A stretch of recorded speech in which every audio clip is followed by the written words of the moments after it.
8 topic हैं ethics में, 8 topic हैं, 1 2 3 4 5 6 7 8। 1 से लेकर के जब 4 तक जाते हैं तो आपको, जैसे हम एथिक्स की बात करें, इंटीग्रिटी की बात करें, एटीट्यूड की बात करें,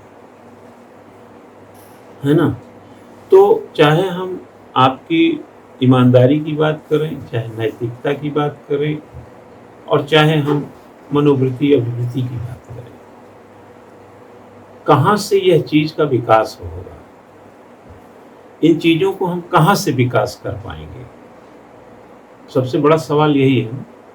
तो हम थोड़ा सा फिलॉसफिकल भी होते हैं, थोड़े दर्शन में भी जाते हैं, राजनीतिक विज्ञान के कुछ विचारक जैसे अरस्तु, प्लेटो, सुकरात वगैरह के जो दर्शन है वहाँ से भी हम चीज़ों को उठाते हैं। हालांकि लोगों को कहीं भी और भी डाल सकते हो, आप दर्शन शास्त्र में भी डाल सकते हो, राजनीति शास्त्र में भी डाल सकते हो। ये विचारक ऐसे हैं कि हर जगह समाहित हो जाते हैं। और नैतिकता या नैतिक शास्त्र या नीति शास्त्र, जो भी इसका बीच का मापदंड है, उसका हम साहित्यिक थोड़ा अध्ययन कर लेते हैं। जैसे हमने कहा कि व्यक्ति को सद्गुणों से भरा होना चाहिए, तो अब क्वेश्चन ये उठेगा कि सद्गुण क्या होता है।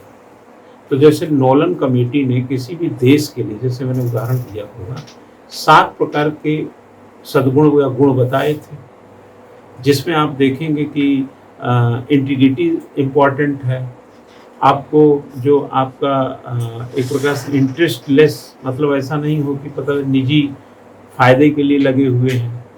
तो जो हमने पूरा इसका एस्पेक्ट है, एक फॉर्म में देखिए, दूसरे फॉर्म में 2 फॉर्म देखिए इसी में, क्योंकि हम भारत के हैं, हम भारत के हैं। अब भारत की ही बात सुनाएंगे आपको। भाई नस नस में भारत भरा है, जहाँ जाते हैं वहीं हमको भारत मिलता है। जिस विचार दर्शन से टकराते हैं, भारत के बगैर संभव नहीं है। हमारी बनावट में, हमारी सोच में, हमारी शिक्षा में, हमारी धार्मिक निष्ठा में, हमारी शुचिता में, हमारी सुनिश्चितता में, हमारी ईमानदारी, बेईमानी, परेशानी, सब में भारतीयता का ही पुट मिलेगा। मतलब हमारे यहाँ अगर चोर चोरी करेगा तो वो भी भारतीय कट में चोरी करेगा, उसको तो मालूम नहीं वेस्टर्न कट क्या है।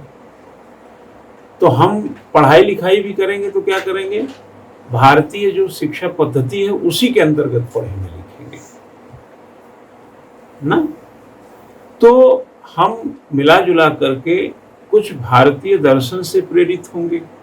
अब भारतीय दर्शन में कौन है? क्या ज्योतिबा फूले को बिना पढ़े हम रह सकते हैं? क्या दयानंद सरस्वती के बगैर पूरी पढ़ाई कर सकते हैं? क्या राजा राम मोहन राय को छोड़ करके आगे बढ़ सकते हैं?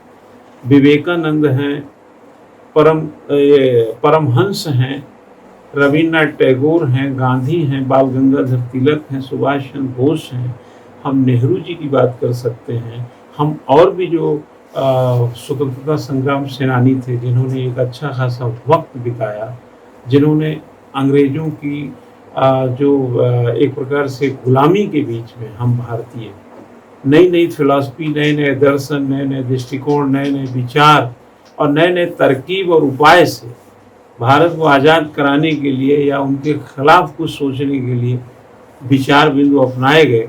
वो भारत के थे तो भारतीय ढंग से अपनाए होंगे, लेकिन उनकी काट तो खोजी और देश 15 अगस्त 1947 को आज़ाद भी हुआ। तो हम ऐसे विचारकों को बिना समेटे अपने नैतिक शास्त्र को मजबूत नहीं कर सकते, अपनी आज़ादी के प्रति ईमानदारी से नहीं सोच सकते, और इंटीग्रिटी इसका पार्ट है।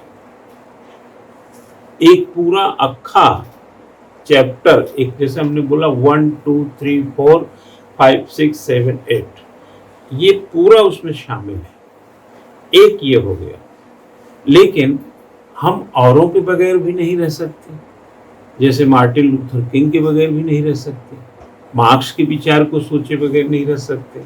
तो ऐसे जो थिंकर हैं उनके भी एक अलग परिपाटी, एक अलग चैप्टर। 2 चैप्टर तो यही हो गए कि एक वेस्टर्न फिलोसफर हो गए, विचारक हो गए, और एक हो गए इंडियन कॉन्टेक्स्ट।